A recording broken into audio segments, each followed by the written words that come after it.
You watch as workplace manipulators climb the corporate ladder while you remain stuck, playing by rules that seem to benefit everyone except you. Every day you witness colleagues who smile to your face while undermining your projects behind closed doors, leaving you wondering why honest work and good intentions never seem to be enough in today's ruthless professional world. I am Niccolò Machiavelli, the man who dared to write what others only whispered about power, politics, and human nature.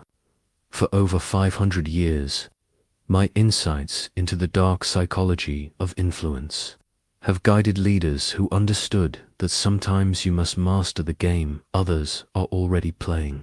What I discovered about human manipulation and strategic thinking will transform how you navigate workplace politics and protect yourself from those who would use you for their advancement. The principles I'll share aren't about becoming evil, they're about recognizing evil and using strategic thinking to secure your position. But first, like this video, subscribe for more political wisdom, and comment below where you're watching from. Want to know which corner of the world is ready for Machiavellian mastery? Let me tell you how I learned these dark truths about power, not through theory, but through the brutal reality of losing everything I had worked for.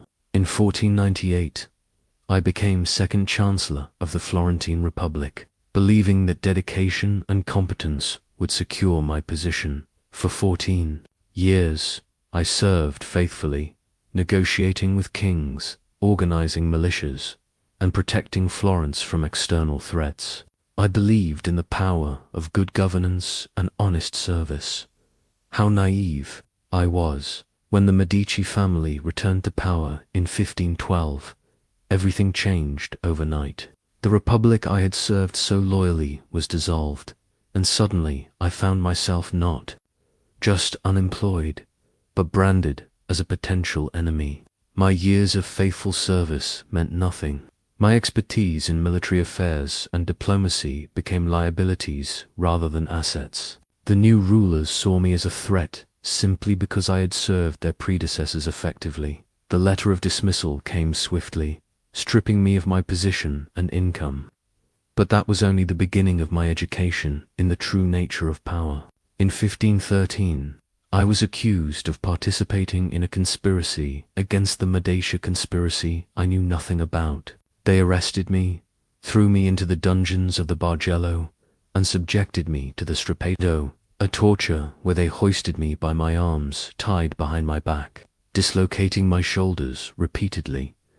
As I hung there in agony, I realized something profound about human nature and power dynamics. My torturers weren't evil men acting out of personal malice. They were following orders, executing policy, maintaining control through fear. They understood something I had been too idealistic to grasp. Power doesn't care about your good intentions, your competence, or your loyalty to abstract principles. Power cares only about power. During those dark hours in prison, I began to understand why the Medici acted as they did. They couldn't afford to trust that I would remain loyal simply because I claimed to be. From their perspective, keeping me around was a risk, regardless of my protestations of innocence. They had learned what I was just beginning to understand. In the game of power, sentiment is a luxury that leaders cannot afford. When they finally released me, partly due to the intervention of friends, partly due to lack of evidence, I was a changed man. I retreated to my small farm outside Florence, stripped of position, income, and illusions.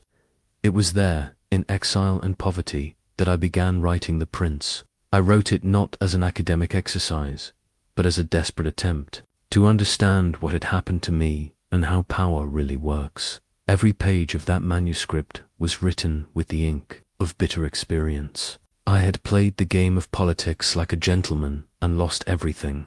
Now I was determined to understand the rules that actually govern human behavior when survival and dominance are at stake. I would write the truth about power that no one else dared to acknowledge, the dark psychology that operates beneath the surface of all human institutions. The decision to write The Prince came from desperation, not philosophical curiosity. Sitting in my small farmhouse, watching my former colleagues enjoy positions I had once held, I faced a choice: retreat into bitterness, or find a way back into the political arena I understood so well. The manuscript became my gambiter demonstration. Of my value to the very people who had destroyed my career, I decided to write the dedication to Lorenzo de' Medici, grandson of Lorenzo the Magnificent, offering him the most dangerous gift imaginable: the unvarnished truth about power. Other advisors would tell him what they thought he wanted to hear, feeding him comfortable lies about noble leadership and virtuous governance. I would give him something far more valuable and far more dangerous: a manual for understanding and wielding power as it actually exists, not as we pretend it should be. The dedication itself was a masterpiece of strategic calculation. I presented myself as a humble servant offering his greatest treasure: knowledge gained through years of experience and careful observation. I compared my gift to those who present maps of distant lands to princes, explaining that just as map makers must descend to valleys to understand mountains, I had to experience the depths of political defeat to truly comprehend the heights of power. But beneath this humble presentation lay a subtle threat and demonstration of my own Machiavellian understanding. By writing the book at all, I was showing Lorenzo that I possessed dangerous knowledge of how power really worked, including knowledge of how the Medici themselves had operated. I was simultaneously applying for employment and demonstrating why it would be unwise to leave me as an enemy. I chose to reveal secrets that other political thinkers kept hidden, not because I was more honest, but because I was more desperate. Traditional political philosophy spoke of how leaders should behave in an ideal world. I wrote about how they must behave in the real world if they wanted to survive and thrive. I discussed the strategic use of cruelty, the necessity of deception, the importance of being feared rather than loved. Topics that made other writers uncomfortable, but that I had witnessed firsthand in the courts of successful rulers. Every chapter was designed to prove my usefulness, while simultaneously protecting me through the very act of revelation. If Lorenzo found the book valuable, I might regain political favor. If he found it threatening, he would also recognize that I understood the game well enough to be dangerous as an enemy. Either way, I would no longer be dismissed as irrelevant. The book was my attempt to transform personal catastrophe into strategic advantage, a perfect example of the Machiavellian principle that would later become one of my dark laws: always have an exit strategy, and when possible, make your enemies need what only you can provide. The lion and fox medal that sits before me as I write represents the dual nature every leader must master. But if I had to choose only one aspect, I would choose the lion's fierce presence over the fox's charm. This brings us to my first and perhaps most misunderstood principle: it is better to be feared than loved. Though the ideal leader inspires both, I learned this truth through painful observation of leaders who failed because they relied too heavily on affection. Piero Soderini, the head of the Florentine Republic during my service, was a good mannerist, well-intentioned, and genuinely beloved by many citizens. His downfall came precisely from this goodness. When the Spanish army approached Florence in 1512, Soderini hesitated to take the harsh measures necessary for defense because he feared losing the love of his people. His desire to remain popular prevented him from making unpopular but necessary decisions. The result: he lost both his position and the love he had tried so hard to preserve. Contrast this with Cesare Borgia, whom I observed during my diplomatic missions. Borgia was ruthless, calculating, and certainly not loved by his subjects in the traditional sense. Yet his territories remained stable and prosperous precisely because people feared the consequences of rebellion or disorder. When Borgia needed to pacify the Ramoia region, he appointed Ramiro de Orco as his lieutenant, a man known for his harsh but effective methods. Once order was established, Borgia had Deorco executed in the town square, calculated move that satisfied the people's desire for justice while demonstrating that even Borgia's closest associates were not above the law. The psychological truth behind this principle runs deeper than mere intimidation. Love is conditional and fickle. It depends on constantly meeting others' expectations and desires. The moment a beloved leader must make decisions that hurt some for the benefit of others, that love can transform into hatred. Fear, however, is consistent and reliable. People may not like you, but they will think twice before crossing you if they understand the consequences. In modern workplace dynamics, this principle manifests in subtle but powerful ways. The manager who tries to be everyone's friend often finds their authority undermined when tough decisions arise. Employees may like them personally, but they don't respect their leadership. Meanwhile, the manager who maintains professional distance, sets clear expectations, and consistently enforces consequences earns a different kind of respect, one based on competence and reliability rather than personal affection. But here's the crucial nuance that most people miss when they hear this principle. I'm not advocating for cruelty or tyranny. The goal isn't to be hated, it's to be respected and taken seriously.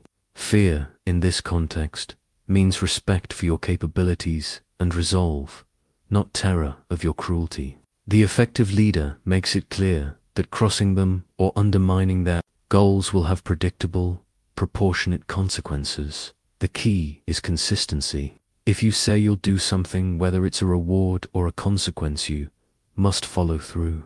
This builds the kind of reputation that makes actual use of force or punishment unnecessary. People modify their behavior based on their understanding of what you're capable of, not what you've done to them personally. I've watched too many well-intentioned leaders destroy themselves trying to be loved by everyone. They make promises they can't keep, avoid difficult decisions that would hurt some to help others, and ultimately lose the respect of the very people whose love they sought.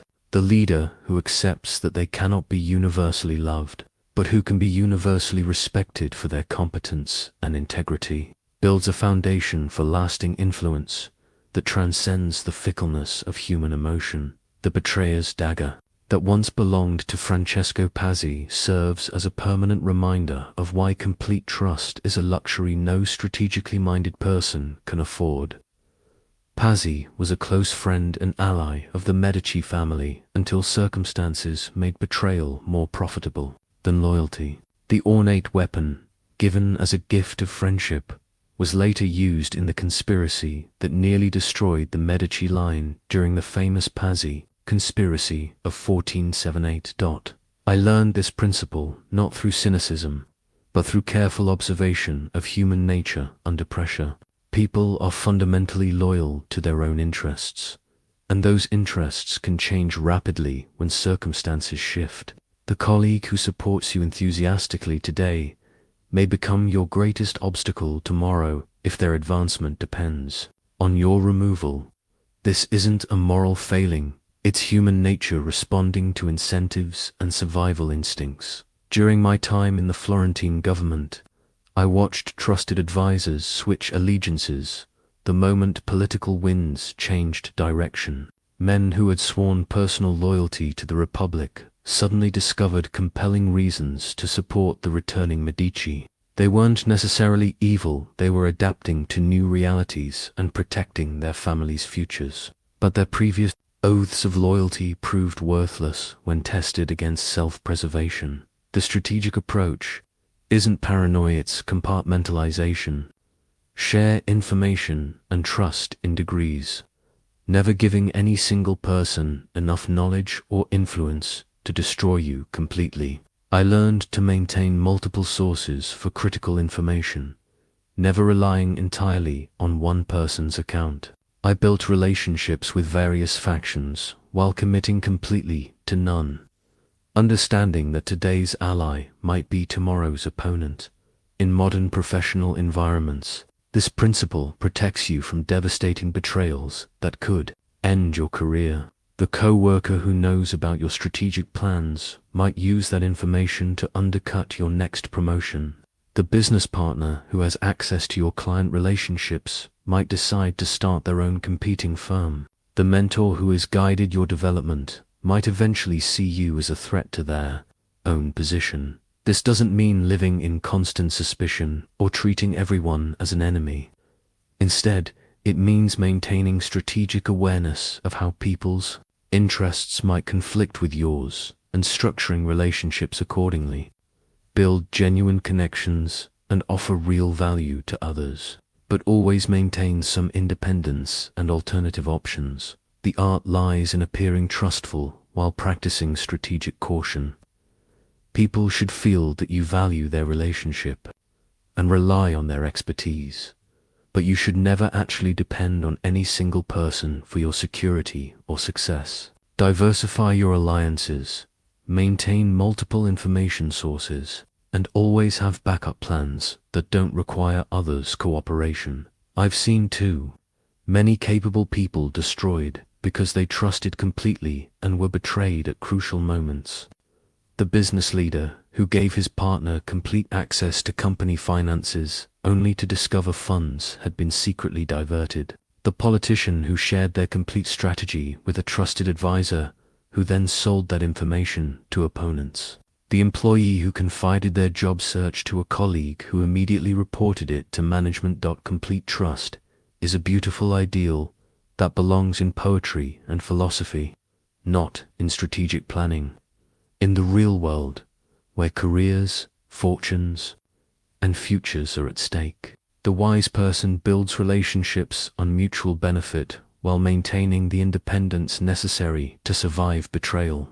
Trust, but verify. Collaborate, but don't become dependent. Value others, but never forget that their primary loyalty will always be to themselves.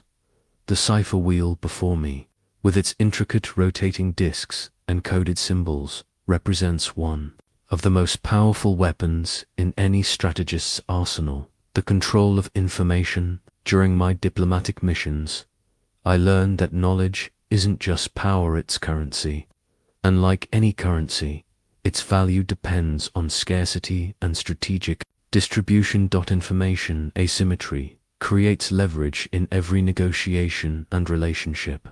When you know something others don't, you can anticipate their moves, prepare counter-strategies, and position yourself advantageously before they even realize the game has begun. But the moment that information becomes common knowledge, you lose your advantage and often your influence along with it. I discovered this principle while serving as envoy to various European courts.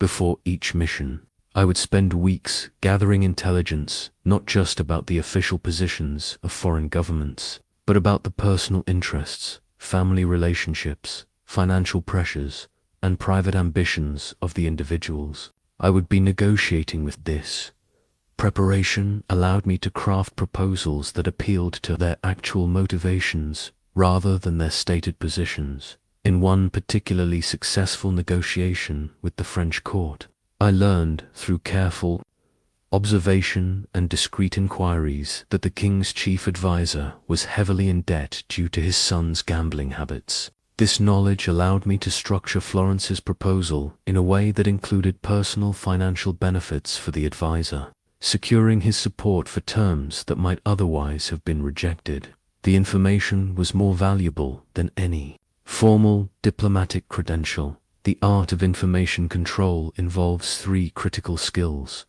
gathering, protecting, and strategic disclosure. Gathering requires building networks of sources at different levels, not just official channels, but informal relationships that provide insights into what people really think and plan. I cultivated friendships with servants, clerks, and minor officials who often knew more about their master's intentions than the masters realized they were revealing. Protecting information means understanding that your own knowledge can be used against you if it falls into the wrong hands. I learned to compartmentalize what I shared with different people, never giving anyone a complete picture of my information or strategies.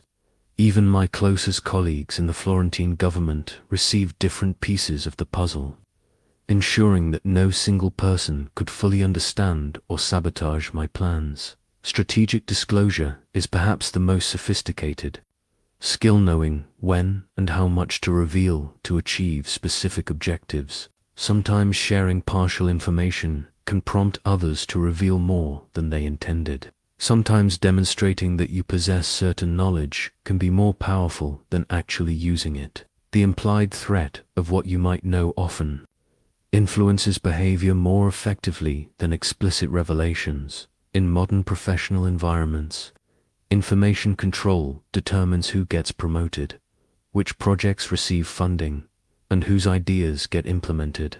The employee who knows about upcoming organizational changes can position themselves strategically before others even realize changes are coming. The manager who understands the personal dynamics between senior executives can navigate office politics more effectively. The entrepreneur who possesses market intelligence unavailable to competitors can time product launches and strategic moves with devastating precision. But information control requires discipline and ethical boundaries. The goal isn't to harm others through manipulation, but to protect your own interests and create strategic advantages that benefit everyone involved. Use information to create win-win scenarios where you benefit disproportionately, not to destroy others maliciously. I've watched careers rise and fall based entirely on who knew what and when. The executives who were prepared for mergers because they had early intelligence. The politicians who positioned themselves perfectly for policy changes because they understood the real motivations behind public statements. The business leaders who anticipated market shifts because they cultivated sources others ignored. Information is the ultimate renewable resource in any competitive environment.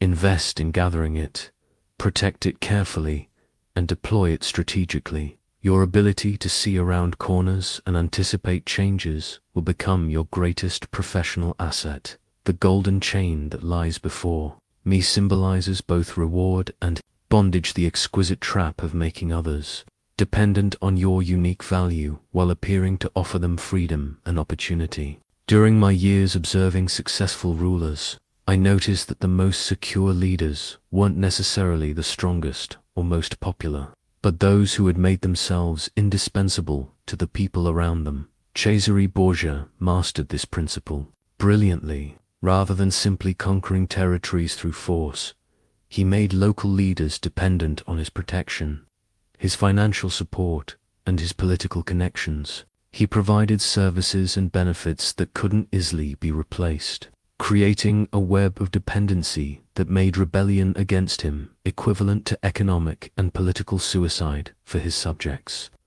They might not love him, but they needed him. The key insight is that dependency must feel like partnership. People will resist if they recognize they're being trapped, but they'll embrace relationships that make them more successful, even if those relationships gradually become essential to their continued success. The art lies in making yourself valuable enough that others choose to become dependent on you because the benefits outweigh the risks. I learned to apply this principle in my own diplomatic work by developing expertise that others couldn't easily replicate. While other diplomats focused on protocol and formal negotiations, I invested time in understanding military strategy, economic analysis, and psychological profiling of foreign leaders. This unique combination of skills made me invaluable for complex missions that required more than standard diplomatic training. In modern professional environments, this principle determines who survives layoffs, who gets promoted, and who builds lasting influence within organizations. The employee who becomes the sole expert on critical systems creates job security that transcends normal performance metrics. The manager who develops unique relationships with key clients becomes difficult to replace. The executive who understands complex regulatory requirements that others find tedious becomes indispensable during times of legal scrutiny. But dependency must be built ethically and strategically. The goal isn't to sabotage others or hoard knowledge maliciously, but to develop capabilities and relationships that create genuine value while positioning yourself advantageously. Make others successful through your contributions, but ensure that your contributions are unique and difficult to replicate. The most effective approach involves three elements: specialized knowledge, unique relationships, and institutional memory. Develop expertise in areas that others avoid because they're too technical, too tedious, or too time-consuming. Build personal relationships with people at different levels and in different organizations. Become the repository for historical knowledge about how decisions were made, why certain approaches were chosen, and what lessons were learned from past failures. I've watched people build careers by making themselves the bridge between different departments, the translator between technical and business teams, or the institutional memory that helps organizations avoid repeating expensive mistakes. They weren't necessarily the smartest or hardest working people, but they had positioned themselves at crucial intersection points where their removal would create significant problems. The trap to avoid is making your dependency obvious or threatening. People will eventually resent being controlled, even if they initially benefited from the relationship. The sustainable approach is to remain valuable while helping others develop their own capabilities, maintaining your indispensability through continuous growth and evolution rather than through artificial scarcity or knowledge hoarding. True strategic dependency feels like a mutual benefit where both parties gain, but one party gains disproportionately and becomes increasingly difficult to replace. This is the golden chain, valuable enough that people choose to wear it, strong enough that they eventually cannot remove it. The executioner's list that chronicles the fate of political enemies represents perhaps the most controversial and misunderstood of my principles. When I speak of destroying enemies completely, I don't advocate for unnecessary cruelty or violence. I advocate for strategic thoroughness that prevents future revenge and ongoing conflict. Half measures in dealing with genuine threats often create more suffering than decisive action. I witnessed this principle's importance during Cesare Borgia's pacification of the Rumonia region. When Borgia conquered new territories, he faced a choice: show mercy to former enemies who might plot revenge, or eliminate threats completely to ensure lasting peace.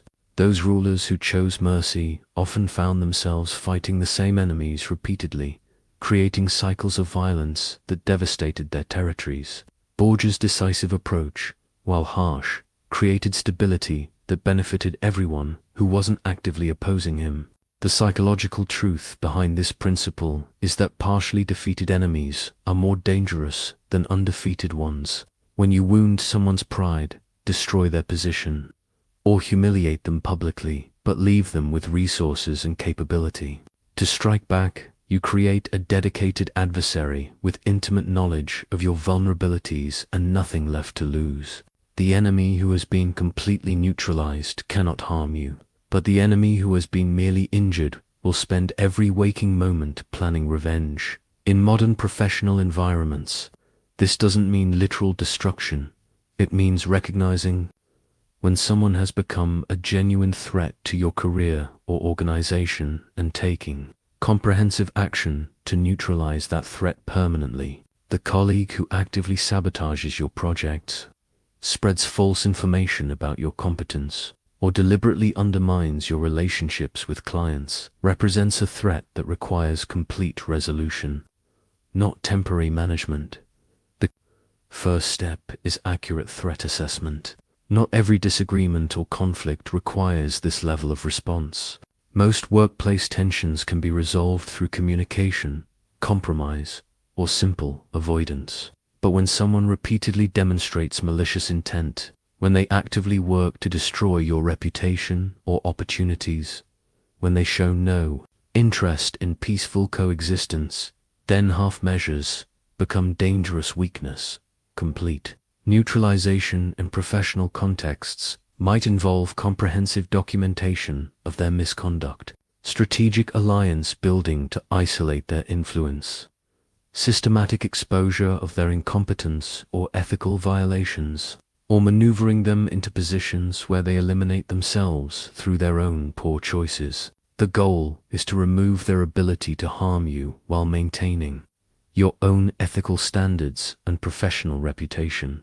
I learned this lesson personally when dealing with rivals in the Florentine government who opposed my military reforms. Initially, I tried to compromise, to find middle ground that would satisfy their concerns while allowing progress on necessary changes. My moderation was interpreted as weakness, and my rivals became bolder in their opposition, eventually working to have me removed from my position entirely. Had I recognized the threat earlier and acted more decisively to neutralize their influence, I might have avoided my eventual downfall. The ethical framework for applying this principle requires 3 conditions: genuine threat, exhausted alternatives, and proportionate response. The person must represent a real danger to your legitimate interests, not merely an inconvenience or difference of opinion. You must have attempted reasonable resolution through normal channels.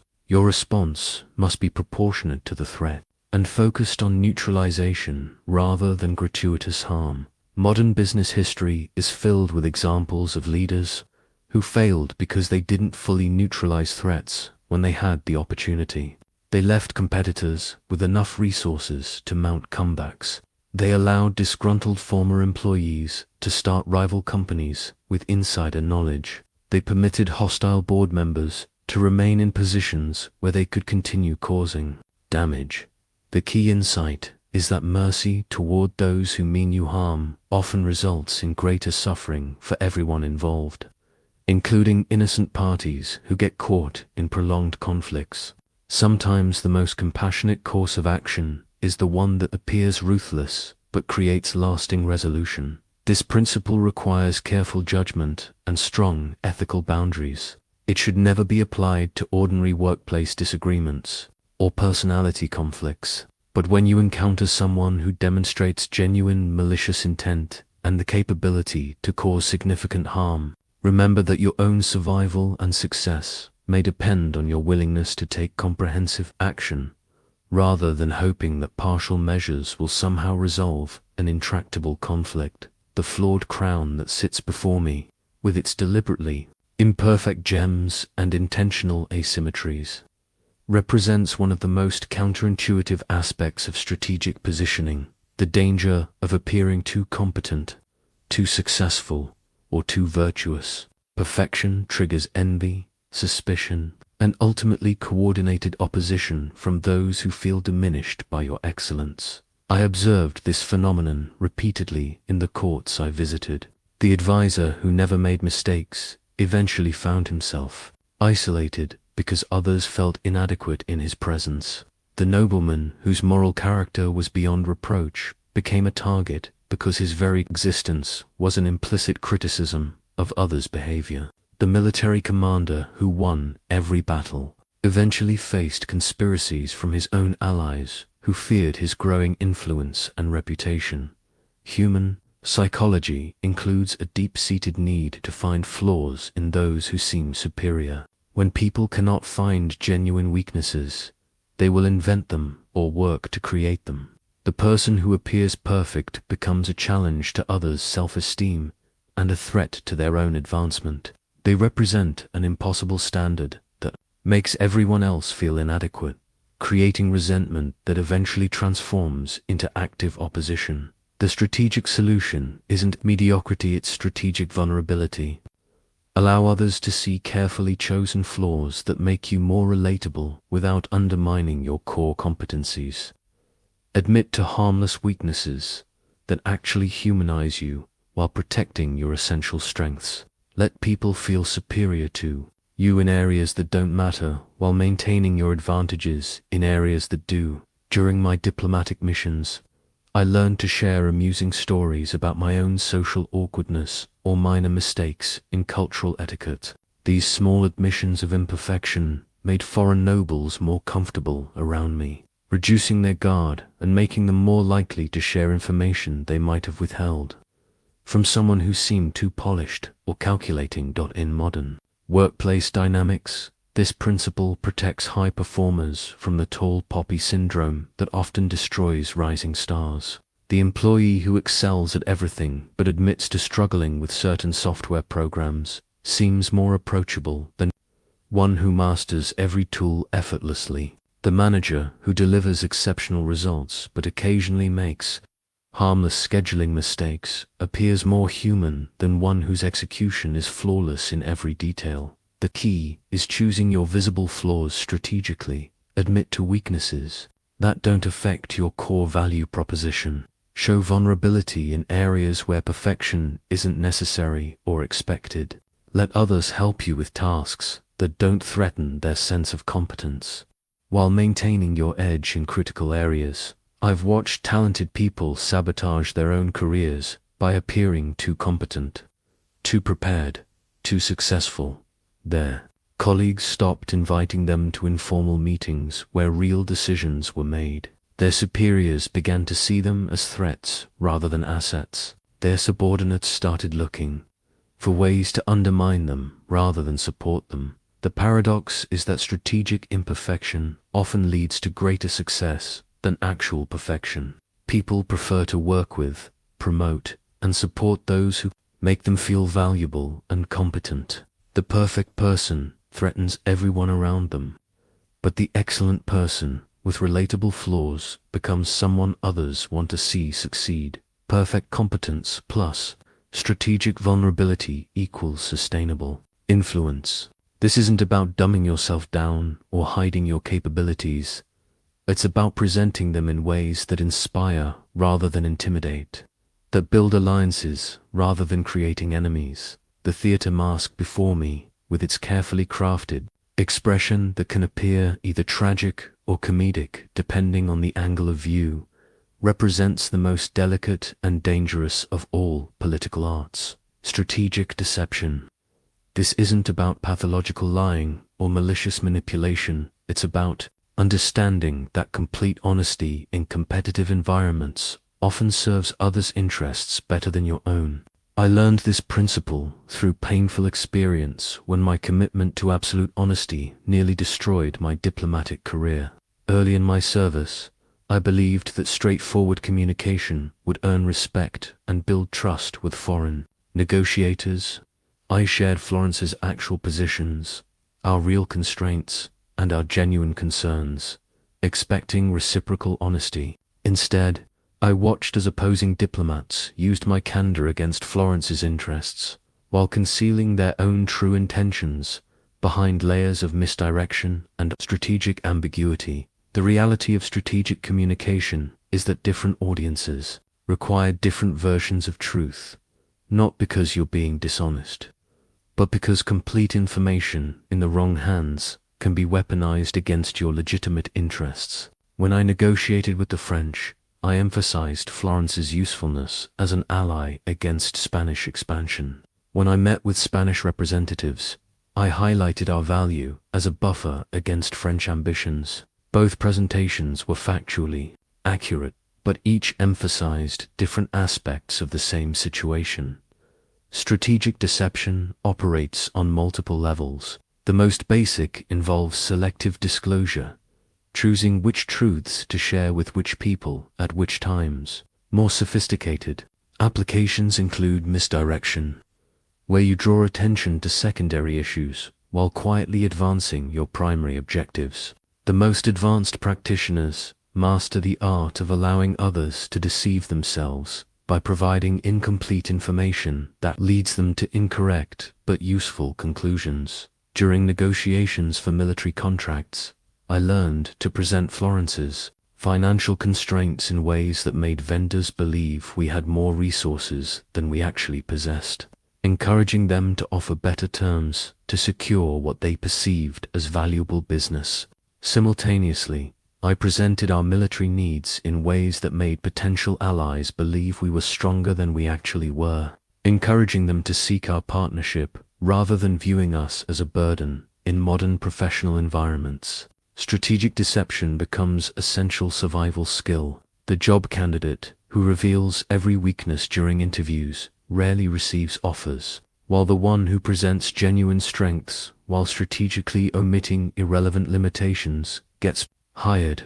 The negotiator who shows their complete hand loses leverage, while the one who reveals information incrementally maintains strategic advantage throughout the process. The ethical framework requires three boundaries: no fabrication of facts, no harm to innocent parties, and proportionate response to others' deceptive practices. You can choose what to reveal and when, but you shouldn't create false information. You can protect your interests, but you shouldn't destroy others unnecessarily. You can respond to others' strategic communication with your own, but you shouldn't escalate beyond what the situation requires. The most effective strategic deception feels natural and maintains plausible deniability. People should never feel manipulated or deceived, even when they later realize you didn't share everything you knew. The art lies in managing perceptions and expectations without creating false impressions that could damage your reputation if discovered. I've observed that successful leaders in every field master this principle, though few admit it openly. They control the timing and context of information release. They emphasize different aspects of their background for different audiences.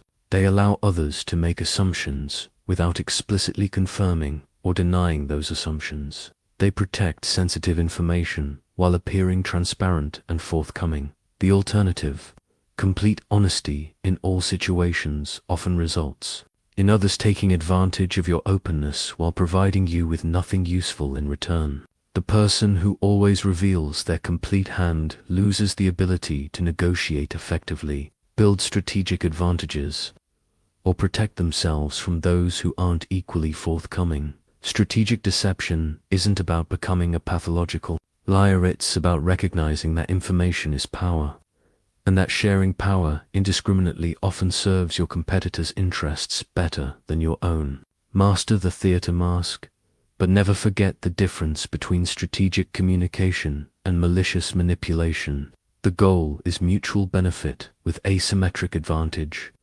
not zero-sum destruction of others through false information. The puppet, strings that rest before me, nearly invisible yet capable of controlling elaborate movements, represent perhaps the most subtle and powerful form of influence, the ability to trigger and channel others' emotions while maintaining your own rationale.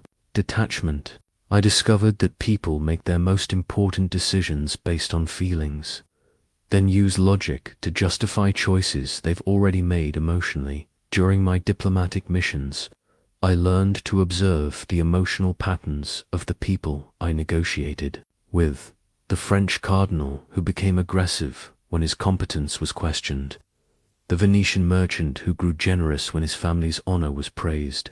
The Spanish general who made poor strategic choices when his pride was wounded. Once I understood these emotional triggers, I could predict and influence their responses with remarkable precision. The key insight is that emotions override rational analysis, especially under pressure. When people feel threatened, excited, angry, or proud, their decision-making processes become simplified and predictable. They focus on immediate emotional satisfaction rather than long-term strategic advantage. They seek validation for feelings they're already experiencing rather than objective analysis of complex situations. I learned to present proposals in ways that triggered the emotions most likely to produce favorable responses. When requesting military support, I emphasized threats to the potential allies' prestige and security rather than abstract benefits of cooperation.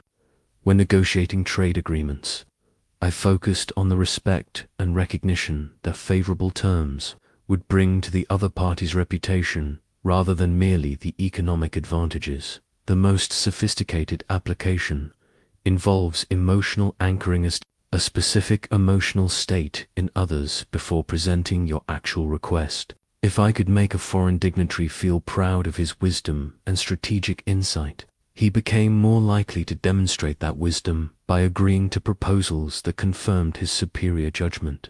If I could make someone feel slightly insecure about their position, they became more receptive to alliances that would strengthen their status. In modern professional environments, this principle operates constantly, though few people recognize it consciously. The salesperson who makes customers feel sophisticated and discerning before presenting premium options. The manager who emphasizes team members' expertise before asking them to take on challenging assignments. The negotiator who triggers mild concern about competitive threats before offering partnership opportunities. The emotional triggers that work most reliably include pride, fear, greed, and the desire for recognition. People will often agree to terms that aren't objectively in their best interest if those terms make them feel important, secure, successful, or respected. They will reject beneficial proposals if those proposals make them feel diminished, threatened, or foolish. But this principle requires careful ethical boundaries and sophisticated execution. The goal isn't to harm others through emotional manipulation, but to present your legitimate interests in ways that align with others' emotional needs. You should trigger emotions that lead to mutually beneficial outcomes, not exploit vulnerabilities to create one-sided advantages. The most effective approach involves genuine empathy combined with strategic awareness. Understand what others truly care about: their fears, aspirations, sources of pride, and insecurities. Then frame your proposals in ways that address those emotional needs while advancing your own objectives. This creates win-win situations where both parties feel satisfied with the outcome. I've watched master practitioners trigger specific emotions so subtly that their targets never realized they were being influenced. A carefully chosen compliment that made someone feel uniquely valued. A strategic mention of competitive threats that created just enough concern to motivate action. A presentation of options that made the preferred choice feel like the obviously superior decision. The protection against this form of influence is self-awareness and emotional regulation. When you feel strong emotions during negotiations or important decisions, pause and analyze whether those feelings are being triggered deliberately. Ask yourself whether your emotional reactions are leading you toward choices that serve your actual long-term interests, or merely provide immediate emotional satisfaction. Remember that everyone uses emotional influence to some degree. The difference lies in whether it's conscious and strategic or unconscious and manipulative. Master the puppet strings yourself, but always maintain awareness of when others might be pulling yours.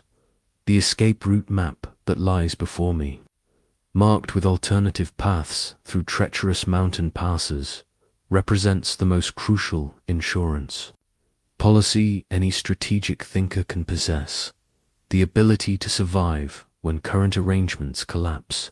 I learned this principle through my own catastrophic failure to prepare for political upheaval, and I've watched countless others destroy themselves by becoming too dependent on circumstances they couldn't control. When the Medici returned to Florence in 1512, I had no exit strategy. I had invested everything: my reputation, my financial security, my professional identity, the continued success of the Republican government I served. When that government fell overnight, I had no alternative power base, no independent resources, no prepared refuges.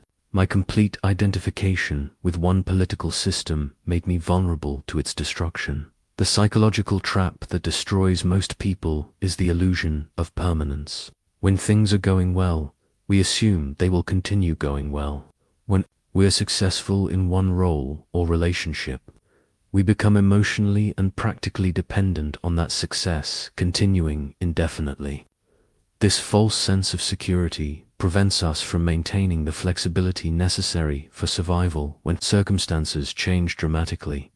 Effective exit strategy planning operates on multiple levels: financial, professional, personal, and strategic. Financially, Never allow your security to depend entirely on one source of income or one type of assets. Professionally, maintain relationships and capabilities that transcend your current position. Personally, avoid burning bridges or creating enemies who might seek revenge if your circumstances change. Strategically, always understand the forces that could threaten your current situation and prepare alternatives before you need them. During my later career, I learned to cultivate relationships with multiple political factions simultaneously, never fully committing to any single group. I maintained correspondence with Medici supporters even while serving the Republic, not out of disloyalty, but out of recognition that political winds could shift rapidly. I developed expertise in multiple areas: military strategy, diplomatic protocol, historical analysis, so that my value wouldn't depend entirely on one skill set in modern professional environments. This principle protects against corporate restructuring, industry disruption, and economic downturns that can eliminate careers overnight. The executive who maintains connections across multiple companies and industries can survive the collapse of any single organization. The entrepreneur who develops diverse revenue streams can weather the loss of major clients. The professional who continuously updates their skills remains employable even when their current field becomes obsolete. The key is maintaining options without appearing disloyal or uncommitted to your current situation. You should excel in your present role, while quietly building capabilities and relationships that could support alternative futures. This isn't paranoia, it's practical recognition that external forces beyond your control can dramatically alter your circumstances, regardless of your performance or intentions. I've observed that people who survive and thrive through major disruptions share one characteristic: they prepare for failure even while working for success. They assume that current arrangements are temporary and plan accordingly. They build redundancy into their career strategies, financial planning, and professional relationships. The most dangerous mindset is believing that loyalty and competence guarantee security. Organizations fail, industries change, political systems collapse, and personal relationships end regardless of your dedication or performance. The person who maintains independence within interdependence, who builds bridges rather than walls, who prepares for multiple possible futures while committing fully to present responsibilities, that person possesses the ultimate strategic advantage in an uncertain world. The preemptive strike orders that changed the course of countless battles represent the most controversial yet strategically sound of all principles. When conflict cannot be avoided, the advantage belongs to whoever acts first with decisive force. This isn't about creating unnecessary conflicts, but about recognizing when opposition has moved beyond negotiation and requires direct confrontation. I learned this principle by observing both successful and failed military campaigns during my diplomatic missions. The commanders who waited for enemies to make the first move often found themselves responding to threats rather than controlling the terms of engagement. They allowed opponents to choose the timing, location, and conditions of conflict, surrendering strategic initiative in the name of appearing defensive rather than aggressive. Cesare Borgia demonstrated this principle masterfully when dealing with the conspiracy of his own condottieri at Senigallia. Rather than waiting for the conspirators to strike against him, Borgia invited them to a meeting under the pretense of reconciliation, then captured and eliminated them all in a single, coordinated action.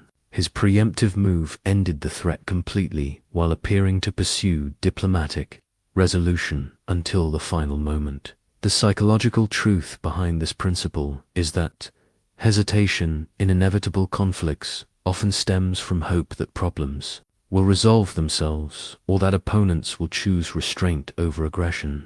This wishful thinking allows threats to mature and multiply, creating more dangerous situations than would have existed with earlier decisive action. The key skill is accurately assessing when conflict has become inevitable. Not every disagreement or tension requires preemptive action.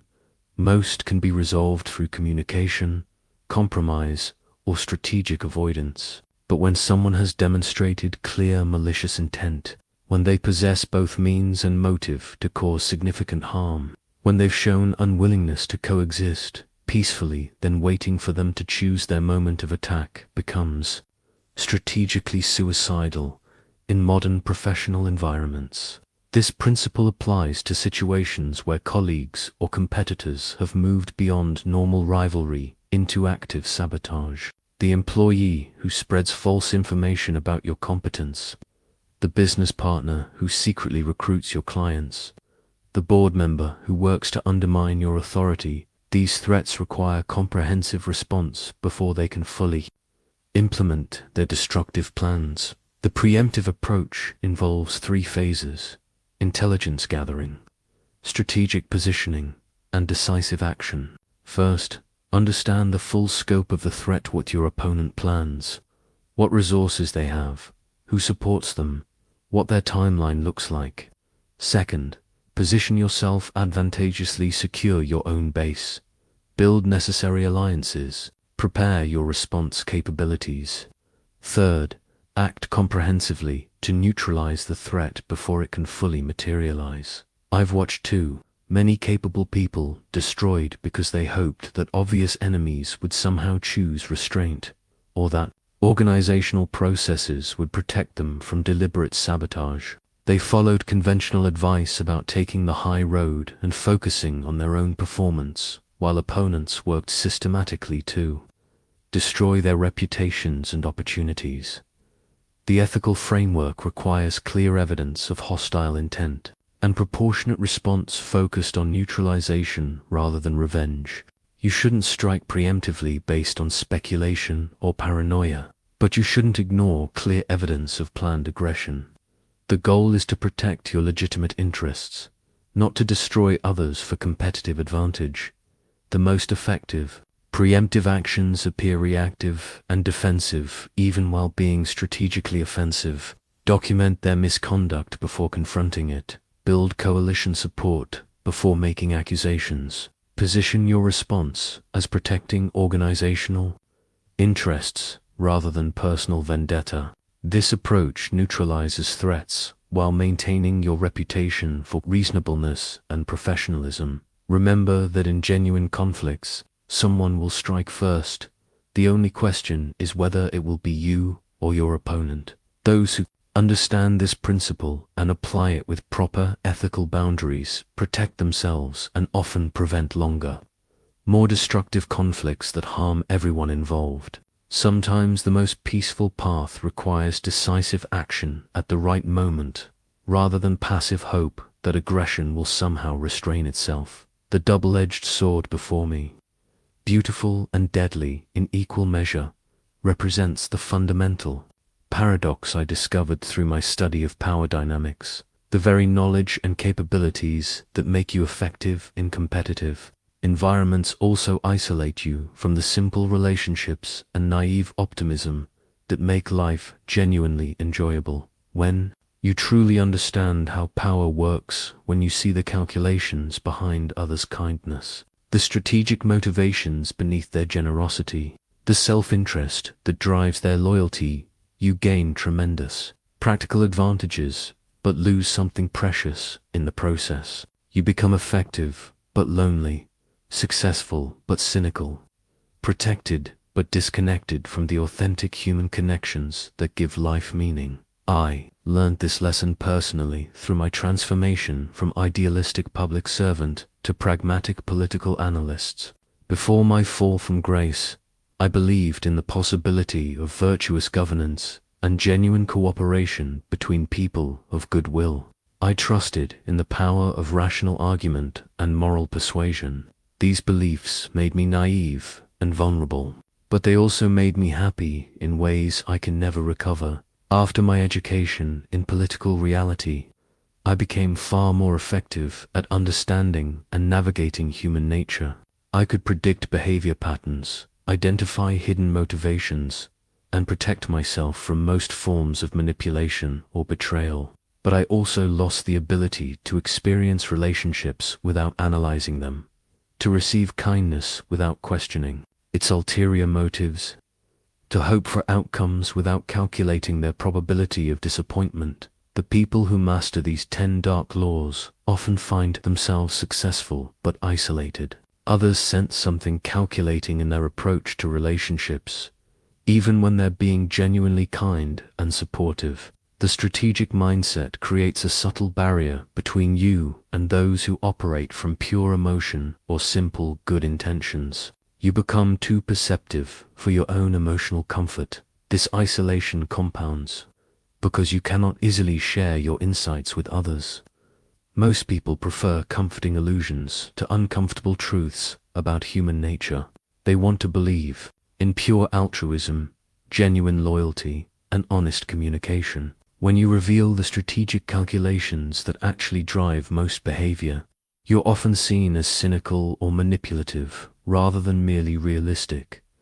The practical result is that you end up surrounded by people who either don't understand your actual thoughts and motivations, or who understand them too well and maintain relationships with you based purely on strategic calculation rather than genuine affection.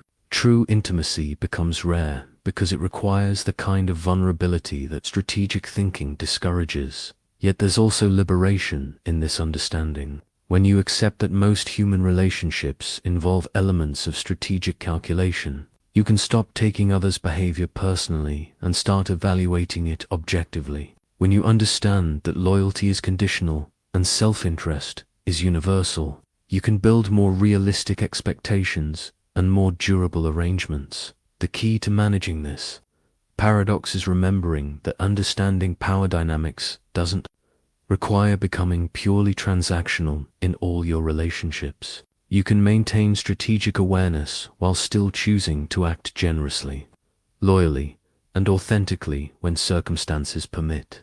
The goal is to have choices about when to apply strategic thinking rather than being trapped by either naive idealism or compulsive calculation. Power is indeed a double-edged sword, cuts both ways, protecting you from others while sometimes wounding your own capacity for simple trust and uncomplicated joy. The shield of awareness that protects against manipulation represents the defensive application of everything I've taught, understanding these principles not to exploit others, but to recognize when others are using them against you. The best defense against Machiavellian tactics is becoming fluent in their language while maintaining your own ethical boundaries. Recognition begins with understanding the patterns. When someone consistently makes you feel slightly off balance or uncertain about your own perceptions, they may be using strategic deception. When conversations leave you feeling like you've revealed more than you intended,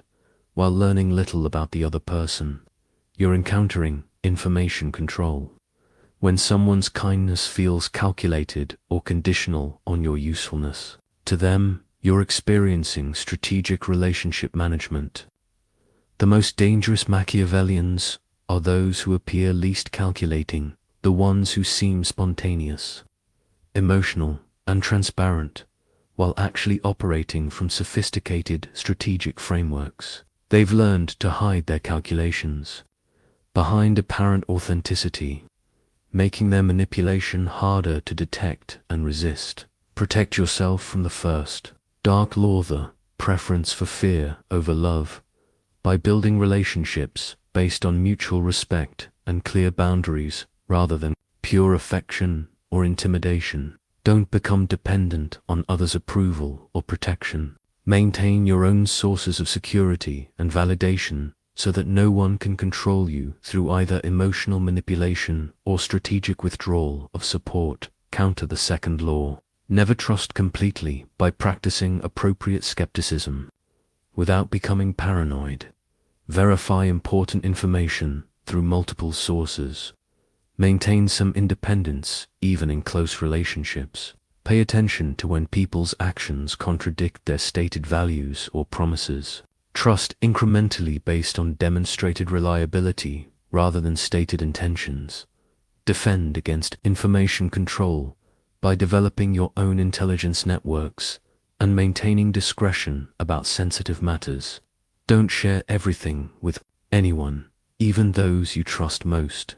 Ask questions that reveal others' knowledge and motivations without exposing your own. Learn to recognize when someone is fishing for information or trying to position you to reveal more than you intended. Prevent others from making you dependent by maintaining multiple options in all important areas of your life. Don't allow anyone to become your sole source of income, information, social connection, or professional opportunity. Build redundancy into your career, finances, and relationships so that the loss of any single connection won't devastate your position. Recognize when someone is trying to destroy you completely by paying attention to escalating patterns of opposition that go beyond normal competition or disagreement. When someone consistently works to undermine your reputation, sabotage your opportunities, or isolate you from support networks, they've moved into active warfare that requires comprehensive defensive response. Protect yourself from strategic vulnerability exploitation by being careful about what weaknesses you reveal and to whom. Present carefully chosen flaws that make you relatable without creating exploitable leverage points. Maintain competence in areas that matter while allowing others to feel superior in areas that don't affect your core interests. Defend against emotional manipulation by developing self-awareness about your own emotional triggers and decision-making patterns. When you feel strong emotions during important conversations or decisions, pause and analyze whether those feelings are being triggered deliberately. Make important choices when you're calm and rational, rather than when you're emotionally activated. The most effective defense is developing your own strategic competence while maintaining ethical boundaries that prevent you from becoming the kind of person you're protecting yourself against. Understand power dynamics without becoming purely transactional. Recognize manipulation without becoming manipulative. Build strategic awareness without losing your capacity for genuine human connection. Remember that the goal isn't to become invulnerable. That level of defensive hardening often makes you ineffective and isolated. The goal is to maintain awareness that allows you to recognize threats early, respond appropriately, and make conscious choices about when to trust, when to be vulnerable, and when to protect yourself through strategic thinking. The ultimate protection is becoming someone who understands these principles well enough to use them ethically, while recognizing when others are using them against you maliciously. The digital crown that symbolizes power in our interconnected age reveals how thoroughly these ancient principles have adapted to contemporary realities. While the tools and contexts have evolved dramatically since my time, the fundamental dynamics of human nature remain remarkably consistent. The corporate executive navigating boardroom politics faces the same essential challenges as the Renaissance prince managing rival city-states. In today's business environment, the first law being feared rather than loved manifests through reputation, management, and strategic positioning. The CEO who maintains respect through consistent competence and clear consequences for poor performance builds more sustainable influence than one who tries to be personally liked by everyone. Fear, in this context, means respect for your capabilities and resolve rather than terror of your cruelty. Information control has become even more critical in the digital age, where data flows instantly across global networks. The modern prince understands that competitive advantage often comes from knowing what others don't, processing information faster, or controlling the narrative around important events. Social media influence, market intelligence, and strategic communication have replaced the cipher wheels and private couriers of my era, but the underlying principle remains unchanged. Creating strategic dependencies has evolved into platform dominance and ecosystem development. Technology companies that make themselves indispensable to customers' daily operations mirror the tactics of successful historical rulers who made their subjects dependent on their protection and services. The modern equivalent of making others dependent involves controlling critical infrastructure, essential services, or irreplaceable expertise. Corporate competition often requires the complete neutralization of threats through market manipulation, strategic acquisition, or systematic reputation destruction. When companies engage in serious competitive warfare, half measures typically result in prolonged conflicts that waste resources and create ongoing vulnerabilities.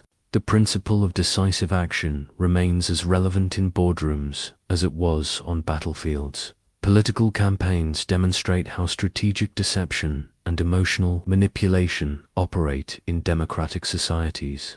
Successful candidates master the art of presenting different messages to different constituencies while maintaining plausible consistency. They trigger emotional responses that override rational analysis, creating support based on feelings rather than policy details. The acceleration of change in modern environments makes exit strategies even more crucial than in my time. Industries can be disrupted overnight, companies can collapse within months, and entire professions can become obsolete within years. The modern prince maintains multiple options, diverse capabilities, and flexible positioning that allows rapid adaptation to new circumstances. Digital communication has made preemptive strikes both easier and more dangerous. Information warfare, cyber attacks, and strategic leaks can neutralize opponents before they can mount effective responses. But the same technologies that enable preemptive action also create permanent records and instant global visibility that require more sophisticated, ethical calculations. What hasn't changed is the fundamental psychological drivers of human behavior. People still respond to the same basic motivations: fear, greed, pride, security, recognition that influenced decision-making in Renaissance Italy. They still make emotional choices and use rational analysis to justify decisions they've already made for non-rational reasons. The modern prince must navigate additional complexities unknown in my era: global interconnectedness, instant communication, democratic accountability, and social media scrutiny. But these complications don't invalidate the underlying principles.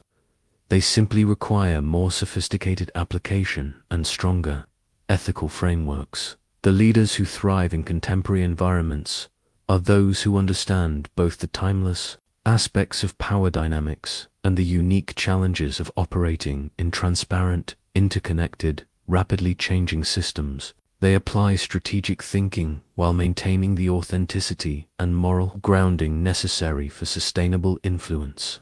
In societies that demand both competence and character from their leaders, the living testament that represents my enduring influence carries a burden I never intended when I first put pen to paper in my small farmhouse outside Florence. For over 5 centuries, my name has become synonymous with cunning, manipulation, and amoral pragmatism. Yet this reputation misses the deeper purpose behind everything I wrote.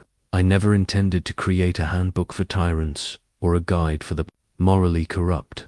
My goal was to describe how power actually works rather than how we wish it worked, to prepare good people for the realities they would face rather than leaving them vulnerable to those who already understood these dynamics. The world was full of manipulative, calculating individuals long before I wrote about their methods. I simply made their tactics visible to those who might otherwise fall victim to them. The greatest misunderstanding about my work is the assumption that describing something equals endorsing it. When I explained how effective leaders use fear strategically, I wasn't advocating for cruelty, was acknowledging that leaders who refuse to inspire any respect for their resolve often find themselves unable to protect the very people they're trying to serve.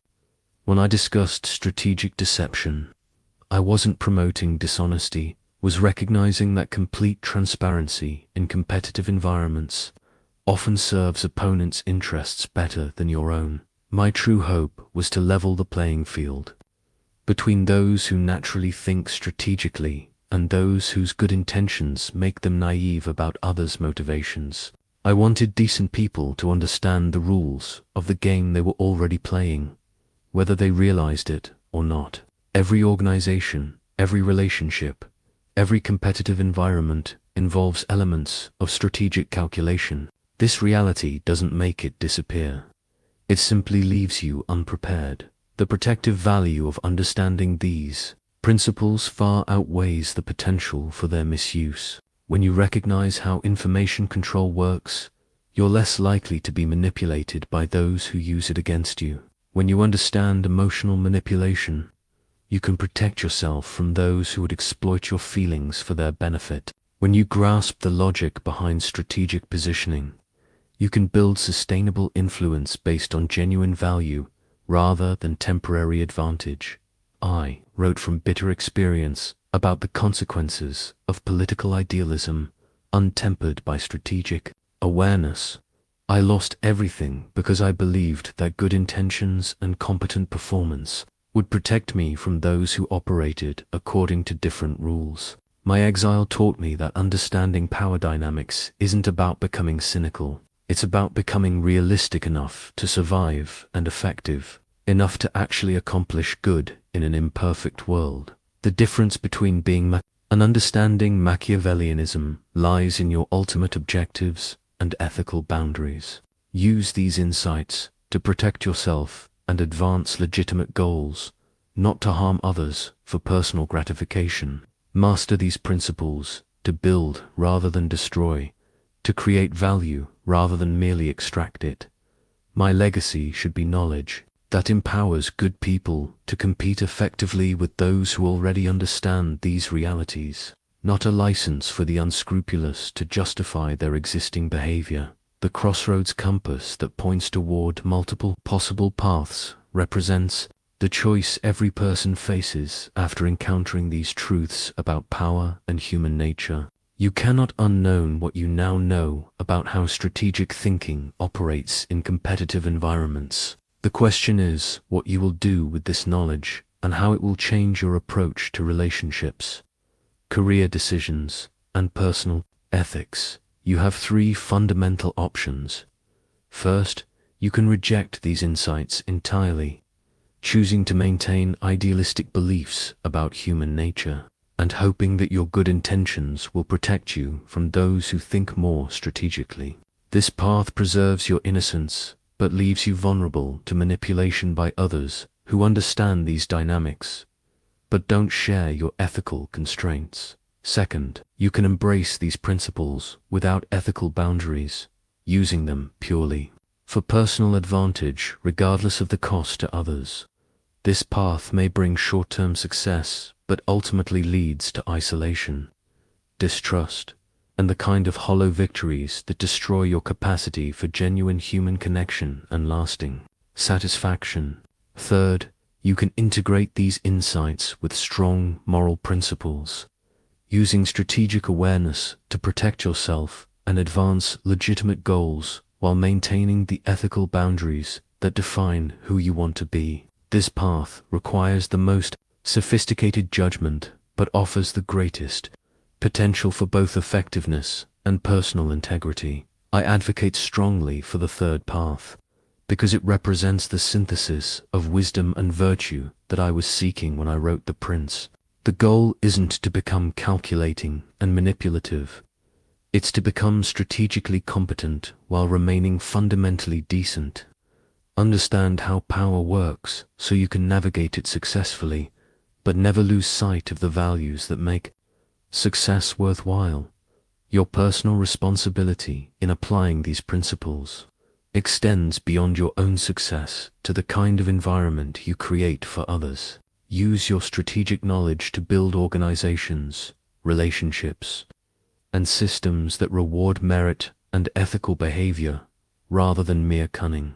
Model how someone can be both effective and principled, both realistic and optimistic. The world needs people who understand power dynamics, but choose to use that understanding constructively rather than destructively.